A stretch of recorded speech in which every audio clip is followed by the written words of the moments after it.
Hello, Reading Room. This is Dr. Annette Feravich. I am here to read to you today the next chapter in our book, Born a Crime, by Trevor Noah, Stories from a South African Childhood. So let's go ahead and read our next chapter. We're just about done with this book. This is chapter 17. So we start with a little excerpt in the beginning. Once when I was 10 years old visiting my dad in Louisville, I needed batteries for one of my toys. My mom had refused to buy me new batteries because of course she thought it was a waste of money, so I snuck out to the shops and shoplifted a pack. A security guard busted me on the way out, pulled me into his office and called my mom. "We've caught your son shoplifting batteries," he said. "You need to come and fetch him." "No," she said, "take him to jail. If he's going to disobey, he needs to learn the consequences." Then she hung up. The guard looked at me confused. Eventually, he let me go on the assumption that I was some wayward orphan because what mother would send her 10-year-old child to jail. The world doesn't love you. Chapter 17. My mom never gave me an inch. Anytime I got in trouble, it was tough love, lectures, punishment, and hidings. Every time. For every infraction, you get that with a lot of black parents. They're trying to discipline you before the system does. I need to do this to you before the police do it to you, because that's all black parents are thinking from the day you're old enough to walk out into the street where the law is waiting.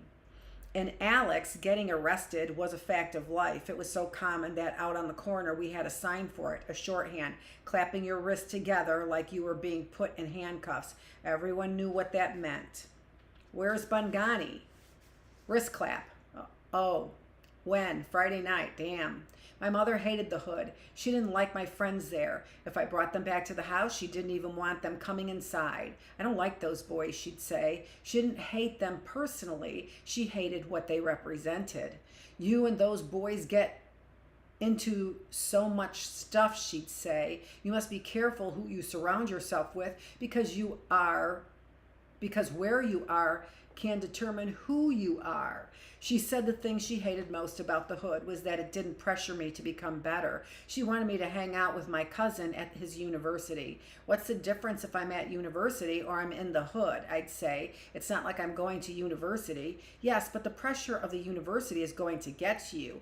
I know you. You won't sit by and watch these guys become better than you. If you're in an environment that is positive and progressive, you will become that. I keep telling you to change your life and you don't. One day you're going to get arrested, and when you do, don't call me. I'll tell the police to lock you up just to teach you a lesson." Because there were some black parents who'd actually do that, not pay their kids bail, not hire their kid a lawyer, the ultimate tough love. But it doesn't always work because you're giving the kid tough love when maybe he needs love. You're trying to teach him a lesson, and now that lesson is the rest of his life. One morning I saw an ad in the paper. Some shop was having a clearance sale on mobile phones, and they were selling them at such a ridiculous price. I knew Bungani and I could flip them in the hood for a profit. This shop was out in the suburbs, too far to walk and too out of the way to take a minibus. Fortunately, my stepfather's workshop and a bunch of old cars were in our backyard. I'd been stealing Abel's junkers to get around since I was 14. I would say I was test driving them to make sure they'd been repaired correctly. Abel didn't think that was funny. I'd been caught many times, caught and subjected to my mother's wrath. But that had never stopped me from doing anything. Most of these junkers were street legal. They weren't street legal. They didn't have proper registrations or proper number plates. Luckily, Abel also had a stack of old number plates in the back of the garage. I quickly learned I could just put one on an old car and hit the road. I was 19, maybe 20, not thinking about any of the ramifications of this.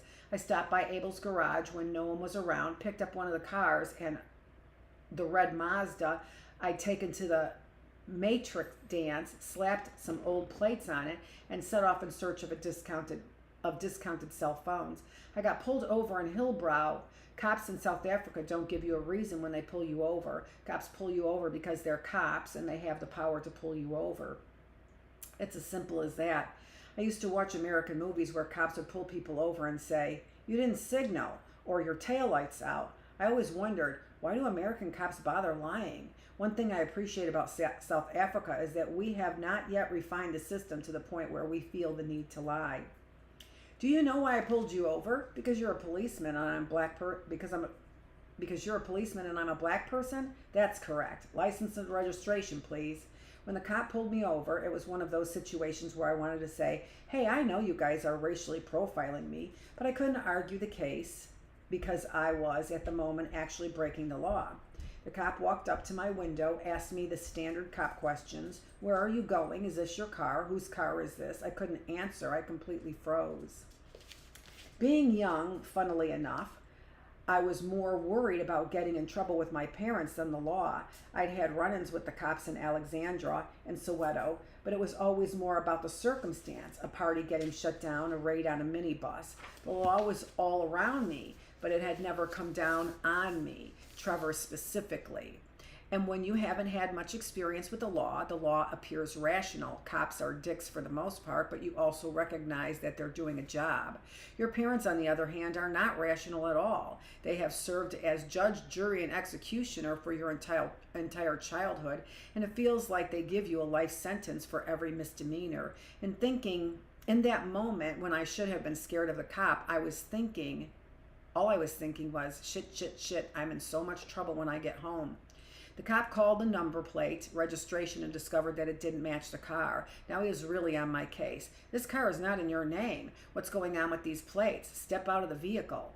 It was only then that I realized, oh shit, now I'm in real trouble. I stepped out of the car and he put the cuffs on me and told me I was being arrested on suspicion of driving a stolen vehicle. He took me in and the car was impounded. The Hillbrow police station looks exactly like every other police station in South Africa. They were all built by the same contractor at the height of apartheid, separate nodes in the central nervous system of the police state. If you were blindfolded and taken from one to the other, you probably wouldn't even know that you'd changed locations. They're sterile, institutional, with fluorescent lights and cheap floor tile, like a hospital. My cop walked me in and sat me down at front booking desk. I was charged and fingerprinted. In the meantime, they'd been checking out the car, which wasn't going well for me either. Whenever I borrowed cars from Abel's workshop, I tried to take the junkers rather than a real client's car. I thought I'd get in less trouble that way. That was a mistake. The Mazda, being one of Abel's junkers, didn't have a clear title of ownership. If it had an owner, the cops would have called the owner. The owner would have explained that the car had been dropped off for repairs, and the whole thing would have been sorted out. Since the car didn't have an owner, I couldn't prove I hadn't stolen it. Carjackings were common in South Africa at the time. So common you weren't even surprised when they happened. You'd have a friend coming over for a dinner party and you'd get a call. Sorry, got carjacked, gonna be late. Ah, that sucks. Hey guys, Dave got carjacked. Sorry, Dave. The party would continue, and that's if the person survived the carjacking. Often they didn't. People were getting shot for their cars all the time. Not only could I prove I hadn't stolen the car, I couldn't prove I hadn't murdered someone for it either. The cops were grilling me. "You kill anyone to get that car, boy? Eh? You a killer?" I was in deep, deep trouble. I had only one lifeline, my parents. One call would have fixed everything. This is my stepfather. He's a mechanic. I borrowed his car when I shouldn't have. Done. At worst, I'd get a slap on the wrist for driving a car that wasn't registered. But what would I be getting at home? I sat there in the police station, arrested for suspicion of grand theft auto, a plausible suspect for carjacking or murder, and debated whether I should call my parents or go to jail. With my stepfather, I was thinking he might actually kill me. In my mind, that was an entirely realistic scenario. With my mother, I was thinking, she's going to make this worse. She's not the character witness I want right now. She won't help me. Because she told me she wouldn't. If you ever get arrested, don't call me. I needed someone sympathetic to my plight, and I didn't believe she was that person, so I didn't call my parents. I decided I didn't need them. I was a man. I could go it alone. I used my call to phone my cousin and told him not to tell anyone what had happened while I figured out what to do. Now I just had to figure out what to do. I'd been picked up late in the afternoon, so by the time I was processed, it was close to lights out. I was spending the night in jail, like it or not. It was that point that a cop pulled me aside and told me what I was in for.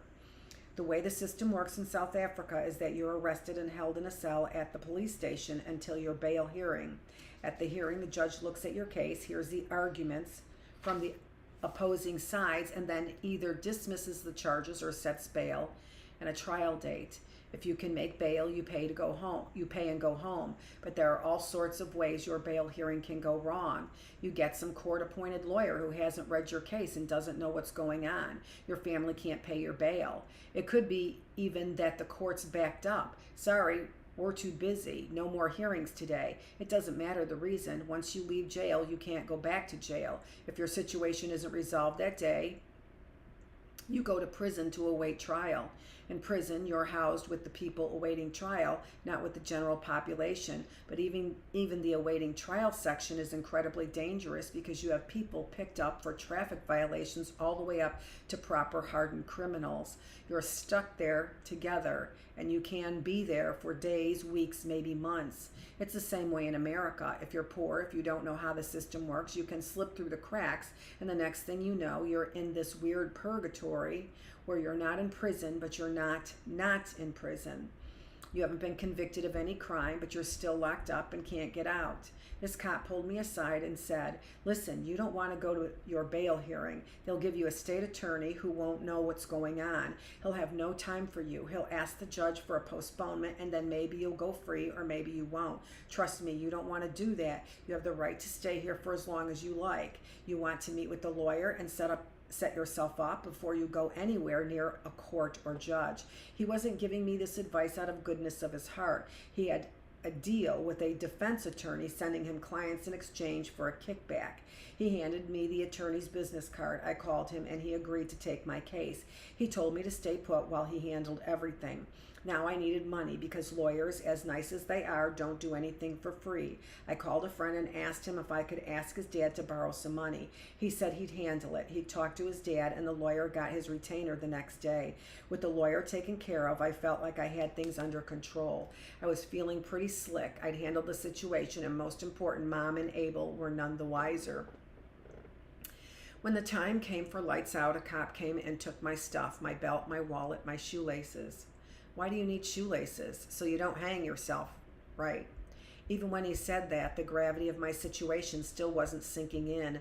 Walking to the station's holding cell, looking around at the other 6 guys in there, I was thinking, this is no big deal. Everything's going to be cool. I'm going to get out of this. I thought that right up until the moment the cell door clanged shut behind me and the guard yelled, lights out. That's when I thought, oh shit, this is real.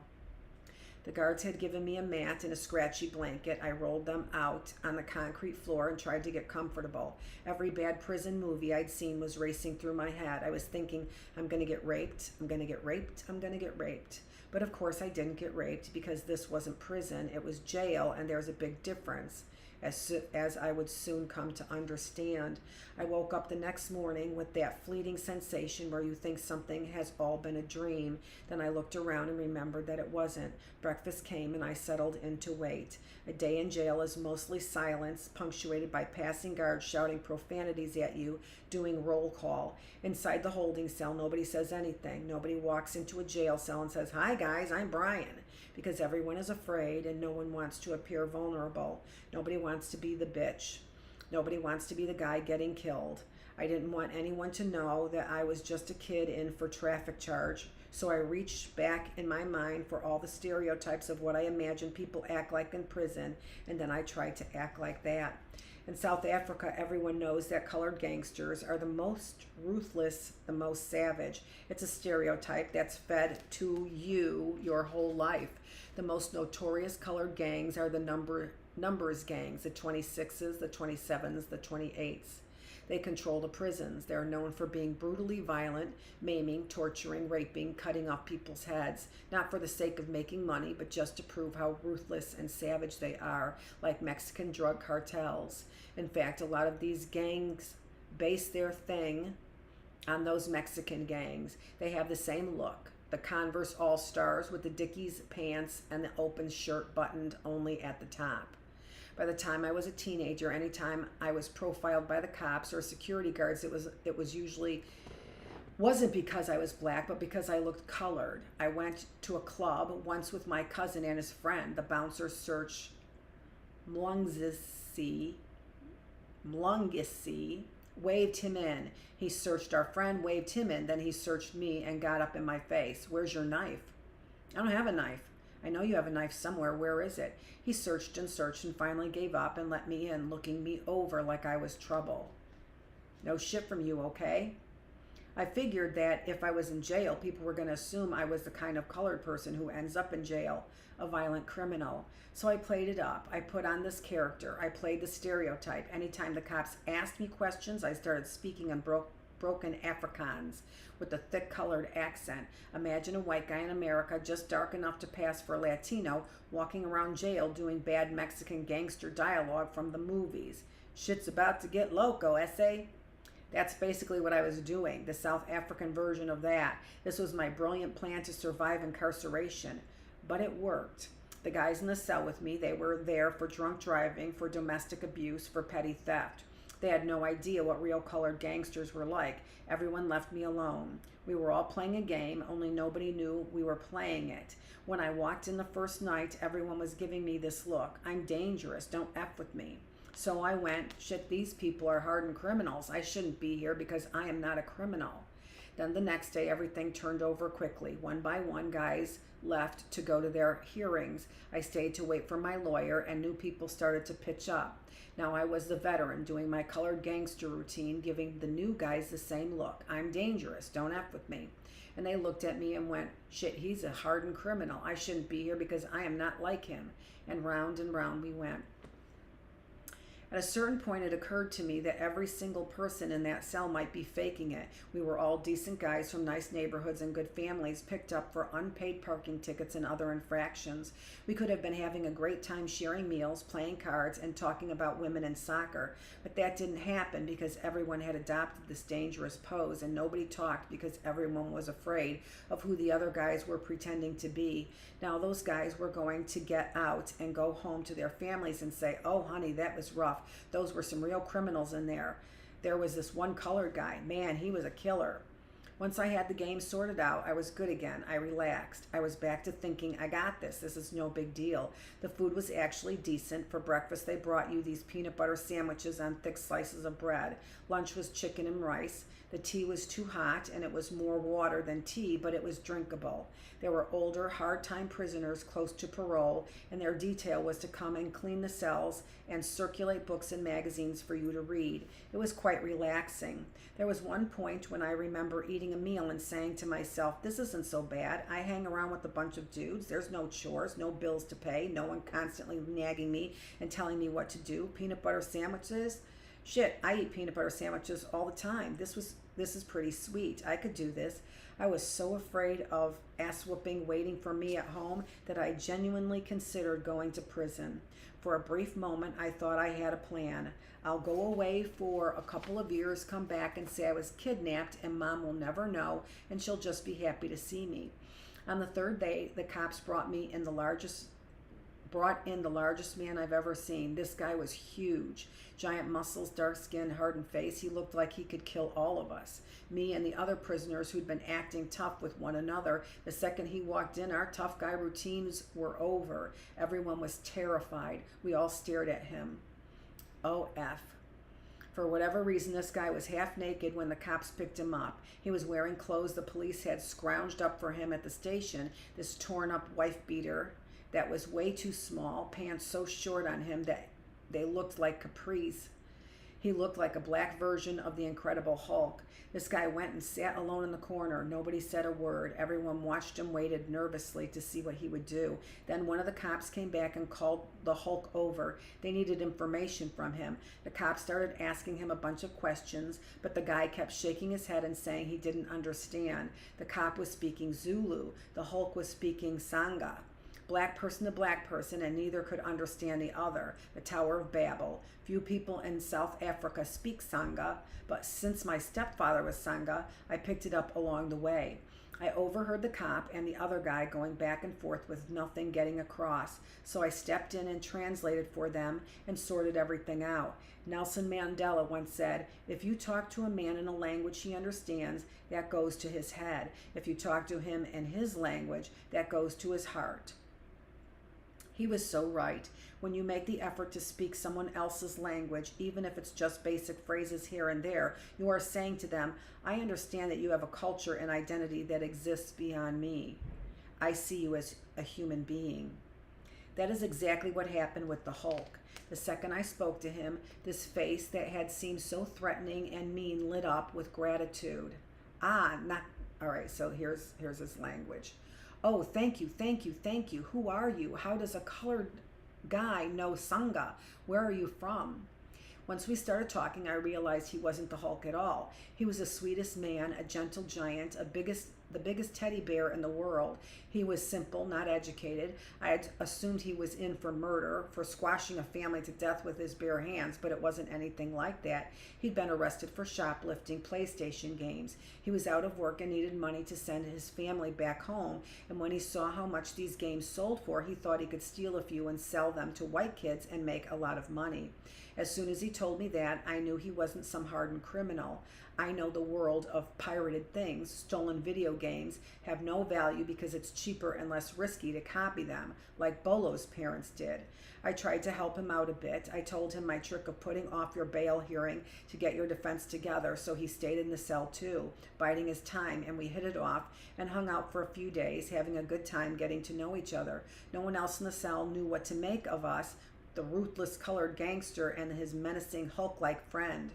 He told me a story, a South African story that was all too familiar to me. The man grows up under apartheid, working on a farm, part of what's essentially a slave labor force. It's a living hell, but it's at least something.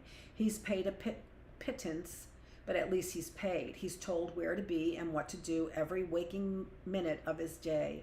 Then apartheid ends, and he doesn't have half that anymore. He finds his way to Johannesburg, looking for work, trying to feed his children back home. But he's lost. He has no education. He has no skills. He doesn't know what to do, doesn't know where to be. The world has been taught to be scared of him, but the reality is that he is scared of the world because he has none of the tools necessary to cope with it. I kind of feel the same way.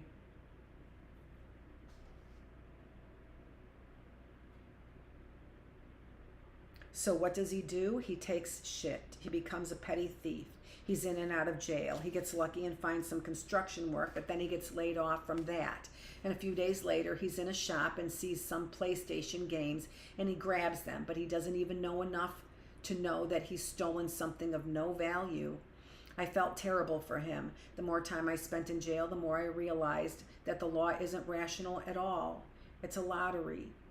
What color is your skin? How much money do you have? Who's your lawyer? Who's the judge? Shoplifting PlayStations was less of an offense than driving with bad number plates. He had committed a crime, but he was no more a criminal than I was. The difference was that he didn't have any friends or family to help him out. He couldn't afford anything but a state attorney. He was going to go stand in the dock, unable to speak or understand English, and everyone in the courtroom was going to assume the worst of him. He was going to go to prison for a while and then be set free with the same nothing he had going in.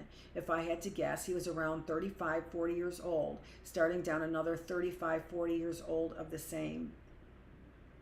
The day of my hearing came. I said goodbye to my new friend and wished him the best. Then I was handcuffed and put in the back of a police van and driven to the courthouse to meet my fate. In South African courts, to minimize your exposure and your opportunities for escape, the holding cell where you await your hearing is a massive pen below the courtroom.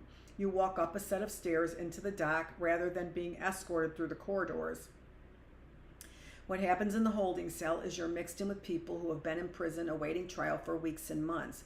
It's a weird mix, everything from white-collar criminals to guys picked up on traffic stops to real hardened criminals covered with prison tattoos. It's like a cantina scene from Star Wars where the band's playing music and Han Solo's in the corner and all of the bad guys and bounty hunters from all over the universe are hanging out.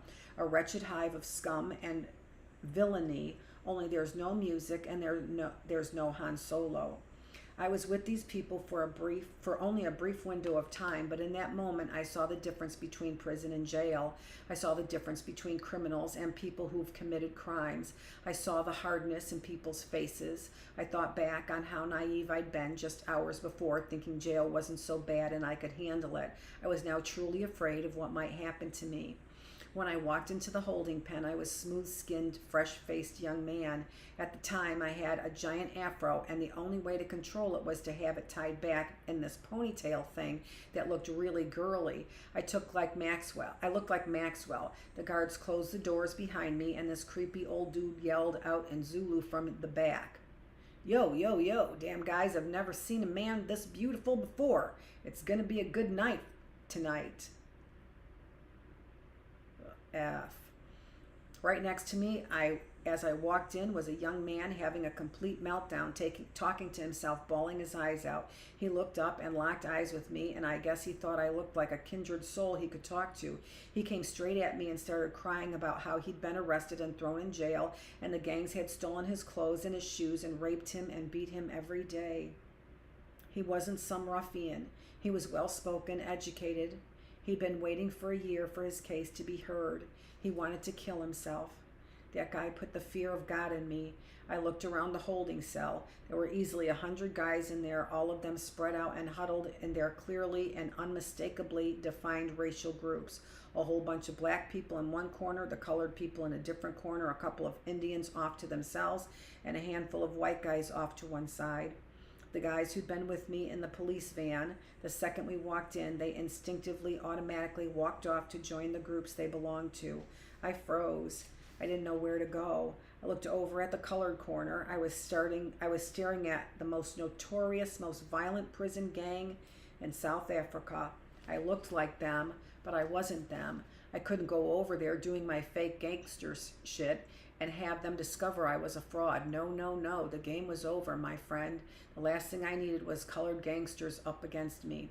But then what if I went to the black corner? I know that I'm black and identify as black, but I'm not a black person on the face of it. So would the black guys understand why I was walking over? And what kind of shit would I start by going there? Because going to the black corner as I perceived colored person might piss off the colored gangs even more than going to the colored corner as a fake colored person.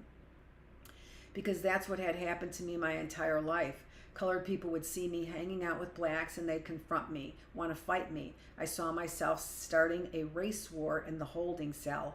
Hey, why are you guys hanging out with the blacks? Because I'm black. No, you're not. You're colored. Ah, yes, I know it looks that way, friend. But let me explain. It's a funny story, actually. My father is white and my mother is black, and race is a social construct, so that wasn't going to work, not here. All of this was happening in my head at an instant on the fly. I was doing crazy calculations, looking at people, scanning the room, assessing the variables. If I go here, then this. If I go there, then that. My whole life was flashing before me. The playground at school, the spaza shops, the Soweto, the streets of Eden Park. Every time and every place I ever had to be a chameleon, navigate between groups, explain who I was.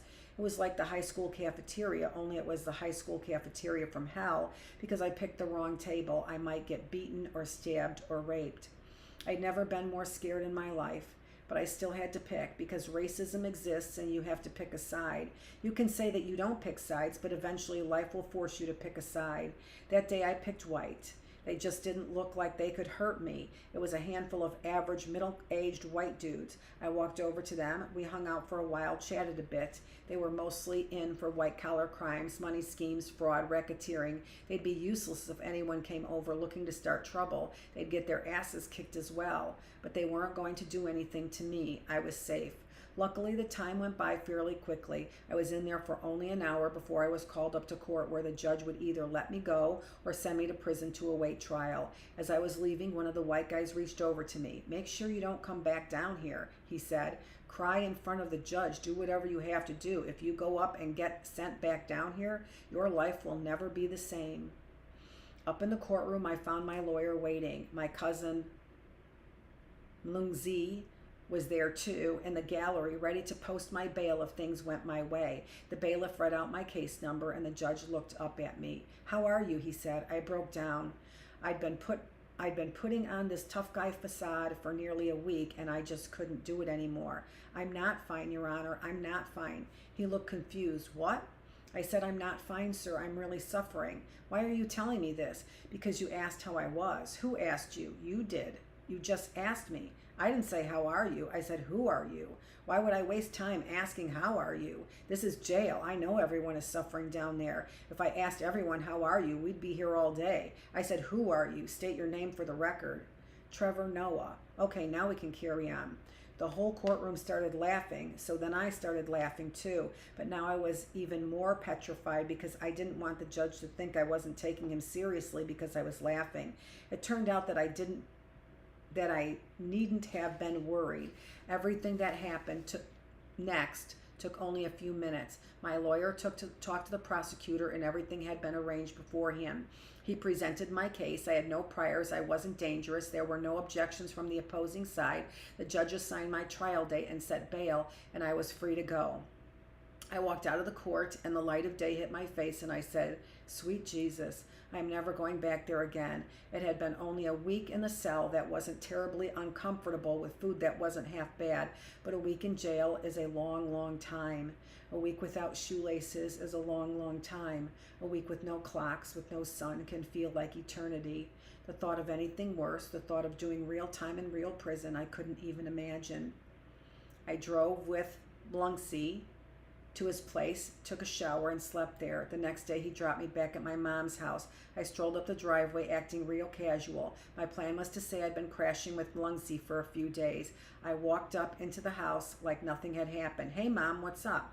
Mom didn't say anything, didn't ask me any questions. I was like, okay, cool, we're good. I stayed for most of the day. Later in the afternoon, we were sitting at the kitchen table talking. I was telling all these stories going on about everything Blunksy and I had been up to that week, and I caught my mom giving me this look, slowly shaking her head. It was a different look than I had ever seen her give before. It wasn't one day I'm going to catch you. It wasn't anger or disapproval.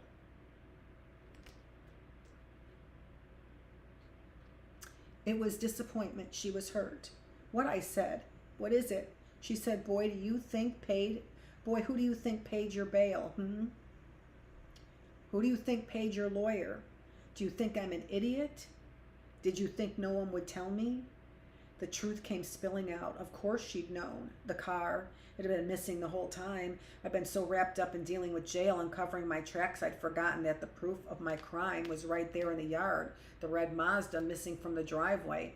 And of course, when I called my friend and he'd asked his dad for the money for the lawyer, the dad pressed him on what the money was for, and being a parent himself, had called my mother immediately. She'd given my friend the money to pay the lawyer. She'd given my cousin the money to pay my bail. I'd spent the whole week in jail thinking I was so slick, but she'd known everything the whole time. I know you see me as some crazy old bitch.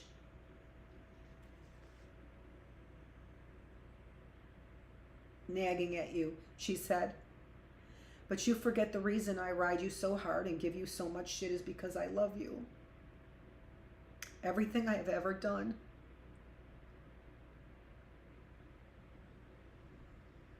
I've done from a place of love.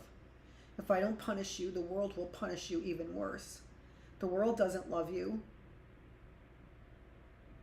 If the police get you, the police don't love you.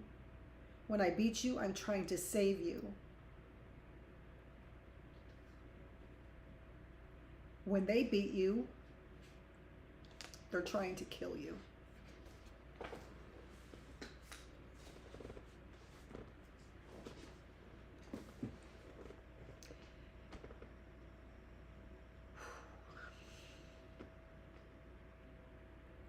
This is Dr. Annette Feravich. Chapter 10. Born a Crime. Stories from a South African Childhood. Thanks for joining me. I think we've got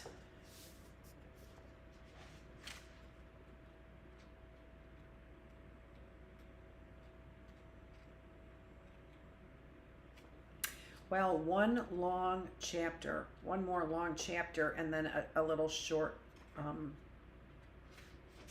summary kind of thing. So we'll see when we get to that. Thanks so much for joining me here in the reading room.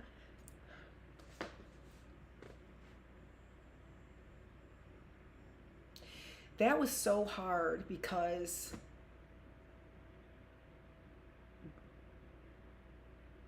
if you go to jail, don't call me. And that's what stuck with him.